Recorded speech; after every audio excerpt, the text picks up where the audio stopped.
नमस्कार मित्रों, मेरे इस YouTube चैनल हनुमते नमः में आप सभी का पुनः स्वागत है।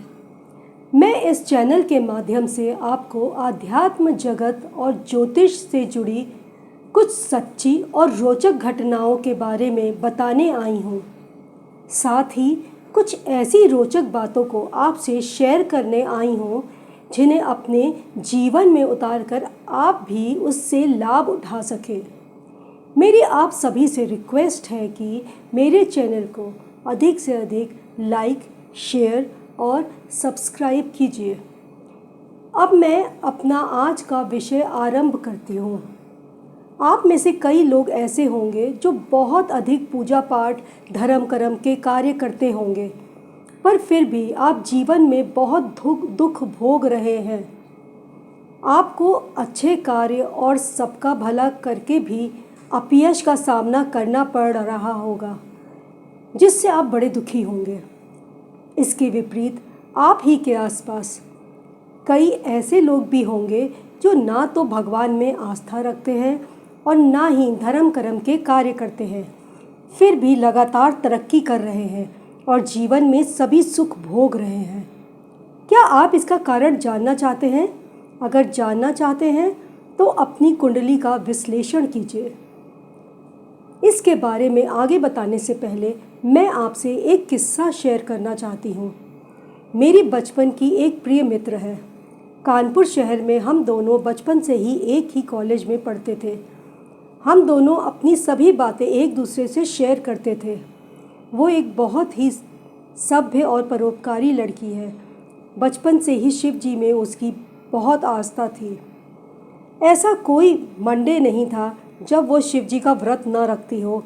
हर साल शिवरात्रि में विधि विधान से मंदिर में पूजा पाठ करती थी। हमारी शादी भी मात्र 2 दिन के अंतराल पे हुई। शादी के 6 महीने बाद जब मैं उससे मिली तो वो बहुत दुखी थी। उसे ना तो उसके भरे पूरे ससुराल का सहयोग था, ना ही पति का। मैंने उसे समझाया कि धीरे धीरे समय के साथ सब ठीक हो जाएगा। फिर उसका एक बेटा हुआ, पर जीवन में उसका संघर्ष बढ़ता ही जा रहा था। हालांकि वो गवर्नमेंट स्कूल में टीचर है, पर ना तो उसे पति से फाइनेंशियल सपोर्ट कभी भी मिला। अपने घर को चलाने वाली वो अकेली ही थी, क्योंकि उसका पति अपना सारा पैसा अपने घर में ही भेज देता था। गर्मी हो या सर्दी, सुबह 3 बजे से उसकी दिनचर्या शुरू हो जाती थी। घर का सारा काम करने के बाद उसे 5 बजे घर छोड़ देना पड़ता था, क्योंकि उसका स्कूल कानपुर से 3 घंटे की दूरी पर था। रोज़ लोकल ट्रेन के धक्के खाती हुई वो स्कूल पहुंचती थी। शाम को घर आकर घर का काम ख़त्म कर 3 घंटे ट्यूशन भी पढ़ाती थी, ताकि घर के खर्चे निकाल सके। पर भगवान पर उसकी भक्ति बढ़ती ही जा रही थी। अब शिव जी के अलावा उसकी भक्ति कृष्ण जी पर भी अटूट हो गई थी। मथुरा, वृंदावन में साल में 3 से 4 बार उसका जाना हो ही जाता था। पर इन सब के बावजूद उसके दुख कम होने के बजाय बढ़ ही रहे थे। मित्रों, मैं आपको बताना चाहती हूँ कि 2020 में कोरोना काल के दौरान मुझे एक बहुत बड़े ज्योतिषी और आध्यात्मिक विषयों के प्रकांड ज्ञाता के साथ समय बिताने का सौभाग्य प्राप्त हुआ था। मैंने उनसे बहुत सी बातें सीखी, जिन्हें अपने जीवन में उतारकर मैंने उससे बहुत लाभ प्राप्त किया। मैंने उन्हें अपने मित्र के बारे में बताया और इतना पूजा पाठ करने के बाद भी उसके जीवन में आए दुखों का कारण पूछा। तब उन्होंने बताया कि कुंडली 2 प्रकार की होती है, एक शनि प्रधान कुंडली और दूसरी गुरु प्रधान कुंडली। उन्होंने बताया कि यदि शनि प्रधान कुंडली वाला जातक अधिक पूजा पाठ, धार्मिक कार्य करेगा तो धीरे धीरे उसका पतन ही होगा। मैंने अपने आसपास कई ऐसे लोगों को देखा है, जिनमें से 3-4 तो मेरे ही मित्र हैं, जो बिल्कुल पूजा पाठ नहीं करते, भगवान को मानते तक नहीं, और सफलता उनके कदम चूमती है। समाज में उनका बहुत नाम है।